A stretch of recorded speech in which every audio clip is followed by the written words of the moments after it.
Everybody, Dr. Diane, your libido doc here today, talking about a really important topic, which is fear of sex and intimacy. And you guys, this is just so important because I really personally believe that intimacy is a gift that we were given as humans to connect deeply to our partner and to really help relationships as well as to regulate our hormones.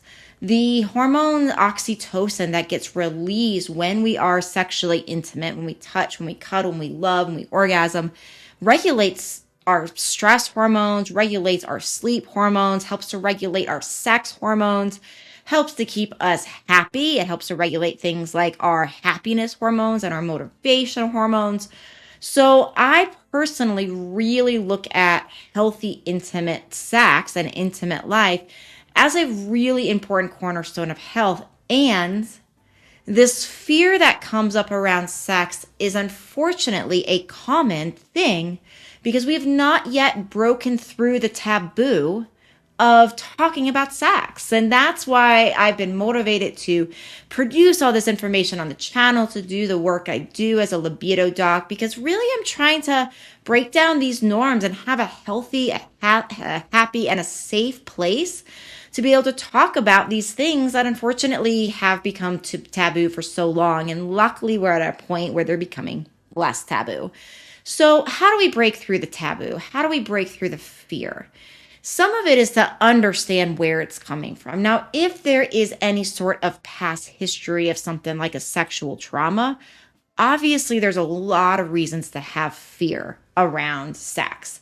And make sure you're working with somebody that is really specialized in trauma therapy. If that is you, it's super important to work through. Now, regardless of where the fear comes from, there's a few things that we need to figure out here. So one is, what is actually happening? When does the fear start? Is the fear around sex, is that actually like a performance anxiety thing? Is it really related to getting into the bedroom and not being able to perform? Is it related to some sort of health problem you have and sharing that health problem and with your significant other?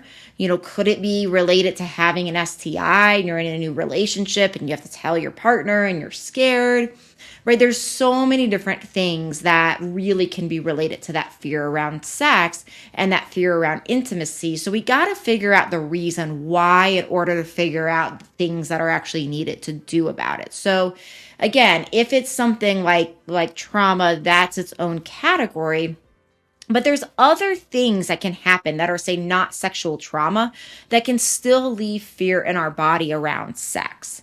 So one thing to become aware of is if you are dissociating around sex. And by dissociating, I mean, hey, you're in the middle of sex and all of a sudden you just almost go numb, or you don't feel connected at all, or you're doing the list. Now it's normal for women especially to have moments where the mind wanders, especially in high stress situations. The mind might wander to the grocery list or something. But what's healthy is if that happens and you notice the mind wander, just like meditation, all of a sudden it's like, what am I doing? I need to be present with my partner, and all of a sudden you're back in it, right?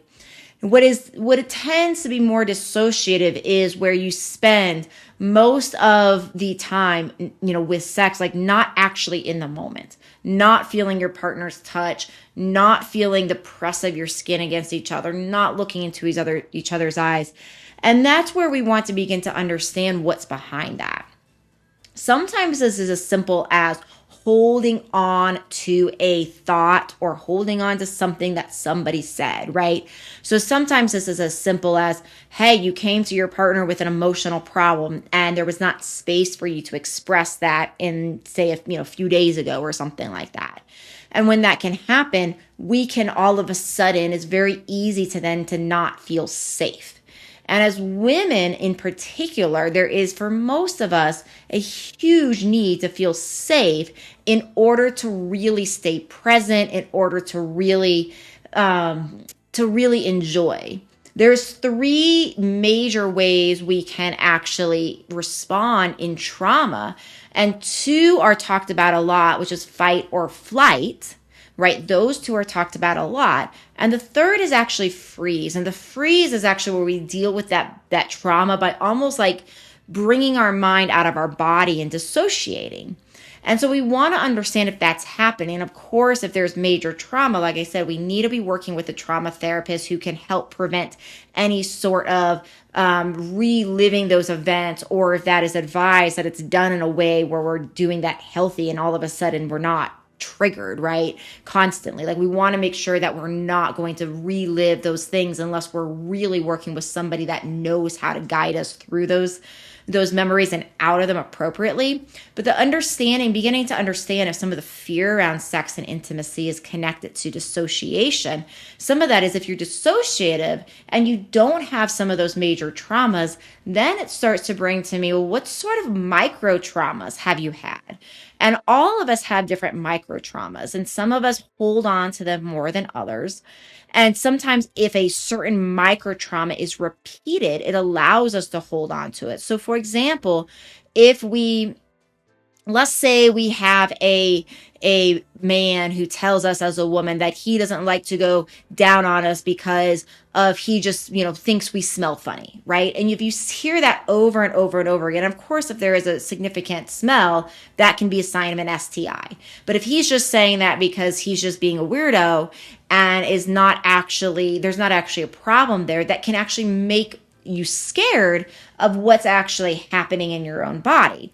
That can lead to a sense of like, I don't feel like I'm sexy. I don't feel like I'm safe. And that can lead to feelings, for example, of dissociation, because this level of not being comfortable sharing yourself sexually could come up. So one of the things, whether we're, when we're talking about fear, we want to really say, hey, is this performance anxiety?